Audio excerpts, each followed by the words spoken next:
ఎటికా breaking news. బీసీలకు 42% రిజర్వేషన్ల సాధనకు వచ్చే నెల 5వ తేదీ నుంచి ఢిల్లీలో 3 రోజుల పాటు కాంగ్రెస్ నేతలు పర్యటించనున్నారు. ఆగస్టు 5, 6, 7 తేదీల్లో 42% బీసీ రిజర్వేషన్ల కోసం ఢిల్లీలో పోరాడతారు. ఆగస్టు 5న పార్లమెంటు ఉభయ సభల్లో కాంగ్రెస్ ఎంపీలు వాయిదా తీర్మానమిస్తారు. చర్చకు పట్టుబడతారు. 6న జంతర్ మంతర్ వద్ద ధర్నా చేస్తారు. ఈ ధర్నాలో సీఎం రేవంత్ రెడ్డి, మంత్రులు, కాంగ్రెస్ ఎమ్మెల్యేలు, ఎమ్మెల్సీలు, కాంగ్రెస్ నేతలు, బీసీ సంఘాల నేతలు పాల్గొంటారు. 7న రాష్ట్రపతిని కలిసి వినతి పత్రం అందజేస్తారు. ప్రతి నియోజకవర్గం నుంచి 50 మంది ప్రత్యేక రైల్లో ఢిల్లీలో వెళ్లేలా ప్లాన్ చేస్తారు. పీసీసీ చీఫ్ మహేష్ కుమార్ గౌడ్, తెలంగాణ రాష్ట్ర కాంగ్రెస్ వ్యవహారాల ఇన్ఛార్జి మీనాక్షి నటరాజన్ రేపటి నుంచి ఆగస్టు 6 వరకు తలపెట్టిన పాదయాత్రలో స్వల్ప మార్పులు జరిగాయి. 5, 6 తేదీల్లో పాదయాత్రకు బ్రేక్ ఇవ్వాలని నిర్ణయించారు. ఆగస్టు 4 వరకు పాదయాత్ర జరగనుంది. సీఎం రేవంత్ రెడ్డితో మీనాక్షి నటరాజన్, మహేష్ కుమార్ గౌడ్ చర్చించిన తర్వాత ఈ కీలక నిర్ణయం తీసుకున్నారు. జూబ్లీహిల్స్లోని సీఎం రేవంత్ రెడ్డి నివాసంలో మీనాక్షి, మహేష్ గౌడ్ సమావేశమై పలు అంశాలపై చర్చించారు. రాష్ట్రంలో కాంగ్రెస్ పార్టీ నిర్మాణం, పాదయాత్ర, బీసీ రిజర్వేషన్లపై ఢిల్లీలో కార్యాచరణపై గంటన్నర సేపు చర్చలు జరిపారు. రేపు మహేష్ గౌడ్, మీనాక్షి నటరాజన్ పాదయాత్ర మొదలవుతుంది. 4 గంటల వరకు కొనసాగుతుంది. ఢిల్లీ టూర్ అనంతరం పాదయాత్ర యథావిధిగా కొనసాగనుంది.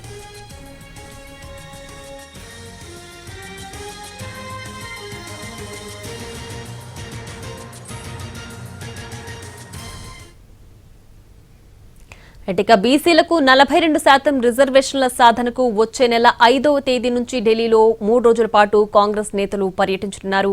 దీనికి సంబంధించి పూర్తి డీటెయిల్స్ మా ప్రతినిధి చారి లైవ్ లో అందించడానికి సిద్ధంగా ఉన్నారు. చారి, పాటు రాష్ట్ర కాంగ్రెస్ పార్టీ వ్యవహారాల incharge Meenakshi Natarajan, PCC chief Mahesh Goud ఇద్దరు కూడా భేటీ అయ్యారు. ఈ సందర్భంగా కాంగ్రెస్ పార్టీ రేపటి నుంచి నిర్వహించేటువంటి పాదయాత్రకు సంబంధించినటువంటి షెడ్యూల్ మీద చర్చ జరిగింది. అలాగే కాంగ్రెస్ పార్టీ ప్రభుత్వం 42% బీసీలకు రిజర్వేషన్ ఇస్తూ ఆర్డినెన్సులు ఇచ్చినటువంటి క్రమంలో ఆ సాధన కోసం ఢిల్లీలో కార్యాచరణను ఇప్పటికే ప్రకటించింది.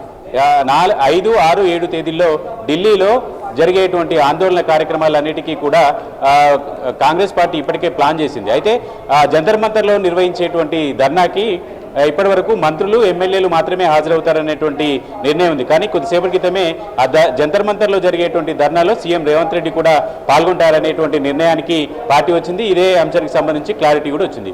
ఇక రేపు పరిగి నుంచి ప్రారంభమవుతున్నటువంటి పాదయాత్రలో 6వ తేదీ వరకు కూడా incharge Meenakshi Natarajan, PCC chief Mahesh Goud ఇద్దరు కూడా పాదయాత్ర చేసినటువంటి నేపథ్యంలో అటు ఎమ్మెల్యేల ఆందోళన కావచ్చు, ఇటు పాదయాత్రకు సంబంధించినటువంటి తేదీల్లో మార్పులు చేర్పులు ఉంటాయనేటువంటి చర్చ జరిగింది. దీనికి సంబంధించినటువంటి అంశం మీద కూడా ఈ సమావేశంలో చర్చ జరిగింది.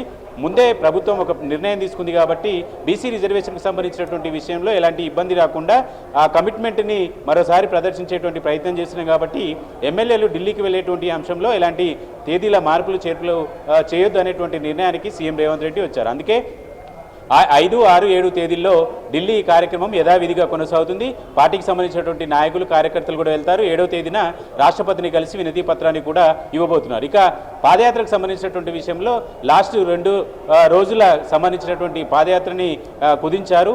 ఆ 2 రోజులకు సంబంధించినటువంటి పాదయాత్ర తిరిగి ఈ పార్లమెంటు సెషన్ సందర్భంగా బీసీ రిజర్వేషన్కి సంబంధించి ఆందోళన ఏవైతే చేస్తున్నారో ఆ ఆందోళన ముగిసిన తర్వాత 2వ విడత పాదయాత్రని కొనసాగించాలనేటువంటి నిర్ణయానికి ఈ సమావేశంలో వచ్చారు పార్టీ నేతలు. ఈ నేపథ్యంలోనే అటు బీసీ రిజర్వేషన్కి సంబంధించినటువంటి ఢిల్లీకి వెళ్ళేటువంటి బృందానికి సంబంధించినటువంటి తేదీలో ఎలాంటి మార్పు లేదు. కానీ రేపటి నుంచి ప్రారంభమవుతున్నటువంటి ఇన్ఛార్జి పాదయాత్రకు సంబంధించినటువంటి తేదీల్లో ఆఖరి 2 రోజులను మాత్రం కుదించుకున్నారు. అది మరొక దశ, 2వ దశలో ఈరోజు రద్దయినటువంటి ఆ 2 రోజులకు సంబంధించినటువంటి షెడ్యూల్ను 2వ ఫేజ్లో నిర్వహించాలనేటువంటి నిర్ణయానికి వచ్చింది.